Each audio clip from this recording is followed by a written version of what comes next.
എന്താ വെയിലിൻ്റെ ചൂട്, ആകെ ടയേർഡായി. പിന്നെ കോഴിക്കോട് മെഡിക്കൽ കോളേജിലായിരുന്നു ഇന്നലെ, ഉപ്പനും കൊണ്ട് വന്നായിരുന്നു കേട്ടോ.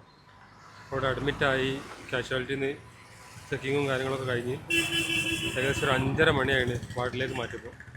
കാഷ്വാലിറ്റിയിൽ യാതൊരു പ്രശ്നമില്ല, കാരണം AC ആണ്. പക്ഷേ അങ്ങോട്ടും ഇങ്ങോട്ടും ടെസ്റ്റും കാര്യങ്ങളും ഞാൻ മുന്നേ വീഡിയോയിൽ പറഞ്ഞിട്ടുണ്ട്, കുറേ അലയണം. അപ്പോൾ നമ്മൾ കൂടുതൽ ടയേർഡാവും. ഒന്നാമത് നമ്മൾ എല്ലാം AC ആശ്രയിക്കുന്നതുകൊണ്ട് വെയിലങ്ങ് താങ്ങാൻ പറ്റാത്ത രീതിയിലായിരുന്നു. എല്ലാവരും അവസ്ഥ ഇതാണോന്ന് അറിയില്ല കേട്ടോ. പെങ്ങൾ വന്നപ്പം നേരെ ഒന്ന് കുറച്ച് നേരം റെസ്റ്റ് എടുക്കാമെന്ന് വിചാരിച്ചു. മുന്നേ ഞാൻ റെസ്റ്റ് എടുക്കാൻ ഉപയോഗിച്ചൊരു ഹോട്ടലാണിത്. ഇവിടെ 250 രൂപക്കാണ് ഡോർമെറ്ററി ഉള്ളത്. അതും ഫുള്ളി AC ആണ്. കോമൺ AC ആണെങ്കിൽ നമുക്ക് നല്ല തണുത്തിട്ട് നന്നായിട്ട് ക്ഷീണം മാറ്റി നമുക്ക് ഫ്രഷ് ആവാം. അതുപോലെ തന്നെ നമുക്ക് റെസ്റ്റ് എടുക്കാം. അപ്പോൾ എന്നെപ്പോലെ ഇതുപോലെ ആരെങ്കിലും മെഡിക്കൽ കോളേജിലൊക്കെ വന്ന് ടയർഡാവുക അല്ലെങ്കിൽ ഒന്ന് റെസ്റ്റ് എടുക്കണമെന്നൊക്കെ വിചാരിച്ചിട്ടുണ്ടെങ്കിൽ ഒരു 250 രൂപ ചിലവാക്കാൻ നിങ്ങൾക്ക് ബുദ്ധിമുട്ടില്ല എന്നുണ്ടെങ്കിൽ നല്ല സുഖമായിട്ട് ഈ AC ഇവിടുന്ന് റെസ്റ്റ് എടുക്കാം കേട്ടോ. അപ്പോൾ ആർക്കെങ്കിലും ഉപകാരമായിട്ട് ഇതൊരു പ്രൊമോഷനൊന്നുമല്ല.